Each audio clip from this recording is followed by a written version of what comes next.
சிங்கப்பூரில் சாலையில் சென்று கொண்டிருந்த கார் திடீரென ஏற்பட்ட பள்ளத்தில் உள்ளே விழுந்தது பரபரப்பை ஏற்படுத்தியது. டான்ஜாங் கட்டாங் பகுதியில் பெண் ஒருவர் காரில் சென்று கொண்டிருந்தார்.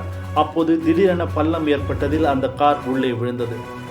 உடனடியாக மீட்பு படையினர் அந்த பெண்ணை மீட்டு மருத்துவமனையில் அனுமதித்தனர். அந்த பெண் நடக்கும் நிலையில் உள்ளதாகவும் எந்த ஆபத்தும் ஏற்படவில்லை என்று மீட்பு படையினர் கூறியுள்ளனர்.